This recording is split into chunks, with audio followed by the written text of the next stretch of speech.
2025 წელს ეკონომიკა 7.9%-ით გაიზარდა. სახსრების მონაცემებით გასული წლის დეკემბერში წინა წლის შესაბამის პერიოდთან შედარებით რეალური მთლიანი შიდა პროდუქტის ზრდამ 7.2% შეადგინა. დეკემბერში ზრდა აჩვენა დამამუშავებელმა მრეწველობამ, ინფორმაციისა და კომუნიკაციის სექტორმა, ტრანსპორტმა და დასაწყობებამ, ასევე სასტუმროებისა და რესტორნების სექტორმა. კლების ტენდენცია დაფიქსირდა მშენებლობის სექტორში, ხოლო წლიურ ჭრილში შემცირებულია მშენებლობისა და სოფლის მეურნეობის დარგები. ზრდის მთავარი კონტრიბუტორი კი ინფორმაციისა და კომუნიკაციების განათლების, საფინანსო და უძრავი ქონების სექტორები იყო.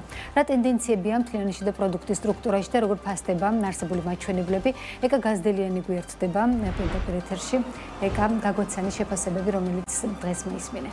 მოგესალმები ნინო, 2025 წელი მაღალი ეკონომიკური ზრდის მაჩვენებლებით დაიწყო, განსაკუთრებით პირველი კვარტალი, რომელიც საშუალოდ 9.9%-იანი ეკონომიკური ზრდის განისაზღვრა, შემდეგ ზრდის ტემპი გარკვეულწილად შენელდა 7.4% და 6.4%-ია მომდევნო კვარტალების ეკონომიკური ზრდის მაჩვენებელი, ხოლო მეოთხე კვარტლის საშუალო ზრდა უკვე 6.8%-ია.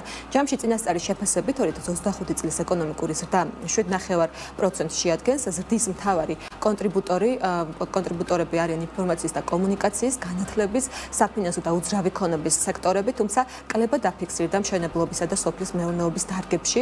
რაც შეეხება ინფორმაციის და კომუნიკაციის სექტორს, რომელიც 2025 წელს მთავარი კონტრიბუტორად განისაზღვრა, აი ესეთი ასოციაციაში ვარაუდობენ, რომ წლის შემოსავლებში ზრდა ჯამში $1 მილიარდ მიაღწევს, რაც 2023 წლის ბუმთან შედარებითაც გაუმჯობესებული მაჩვენებელია. თუ 2022-23 წლებში სფეროს რეკორდული ზრდა ძირითადად მიგრაციული პროცესებითა და საერთაშორისო კომპანიების საქართველოში გადმოსვლით იყო განპირობებული, ასოციაციის ინფორმაციით ბოლო 2 წელიწადში აქცენტი ადგილობრივ ტალანტებსა და ტექნოლოგიური ჰაბის სტატუსზე გადის. 2025 წლის მოლოდინები კი კიდევ უფრო ოპტიმისტურია, რაც გლობალურ ბაზარზე ხელოვნური ინტელექტის ბუმითაა განპირობებული.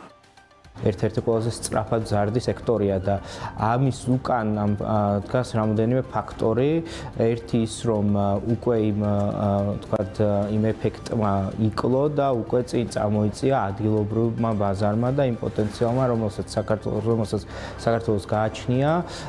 დღეს უკვე ის ზრდა განპირობებული არის ადგილობრივი მუშახელით, განპირობებულია იმითი, რომ საქართველო გაჩნდა საერთაშორისო ასპარეზზე როგორც ტექნოლოგიური ჰაბი და იმედი მაქვს, რომ ეს ზრდა უკვე მომავალ წლებშიც, ასე ვთქვათ, სტაბილურად გაიზრდება. ეს ერთგვარი მოთხოვნა არის არა ადგილობრივი ბაზრით გამოწვეული, არამედ საერთაშორისო ბაზრით გამოწვეული და აღნიშნულიც არის ერთ-ერთი ფაქტორი, თუ რატომ გაიზარდა 2025 წელს ეს სექტორი, იმიტომ რომ მოთხოვნა გაიზარდა, მოგეხსენებათ, რომ საკმაოდ დაიწყო ხელოვნური ინტელექტის დანერგვა სხვადასხვა ინდუსტრიაში, სხვადასხვა კომპანიებში.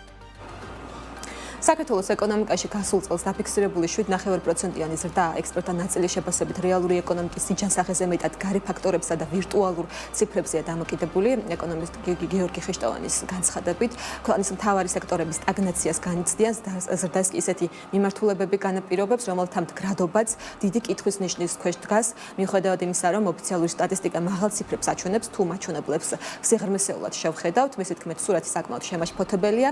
წამყვანი სექტორი, რომელზეც ყველაზე დიდი ზრდა ფიქსირდება ინფორმაციის და ტექნოლოგიების სფეროა, თუმცა გიორგი ხეშტოვანი ამბობს, რომ ეს ზრდა ქვეყნის შიგნით რეალურ დოვლათს ნაკლებად ქმნის და სანამ ვირტუალური სექტორები იზრდება, ქვეყნის ეკონომიკის ხერხემალი, მშენებლობა, მრეწველობა და სოფლის მეურნეობა მცირდება, რასაც სისტემური პრობლემები განაპირობებს. ეს სისტემური მიზეზი, ჩემი აზრით, არის ბიზნეს კლიმატის გაუარესება. საქართველოში პოლიტიკური კრიზისი გვაქვს და მისი ეფექტები ჩანს ეკონომიკაზე.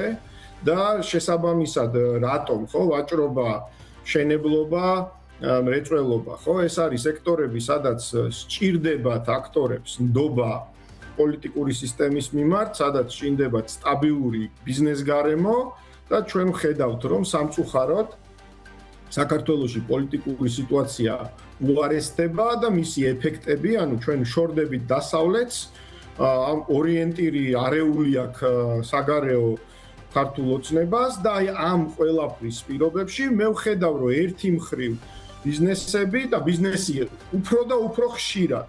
დღეს იმ დროს, როცა ჩვენ ამას ვიწერთ, მორიგ დაკითხვის სესიას თუ სერიას utარებს ქართული ოცნება ერთი კონკრეტული სექტორის წარმომადგენლებს. მსოფლიო ბანკის პროგნოზით საქართველოს ეკონომიკა წელს 5.9%-ით გაიზრდება. ეკონომისტების ნაწილი ვარაუდობს, რომ ტემპი შესაძლოა კიდევ უფრო შენელდეს, თუმცა რეალური გარღვევა და ეკონომიკის რეალური გაჯანსაღება არსებული პოლიტიკური თუ გეოპოლიტიკური მოცემულობის პირობებში ნაკლებად მოსალოდნელია. მადლობა ეკა ეკონომიკის ზრდის ფაქტორებზე ეკა გაზდელიანის.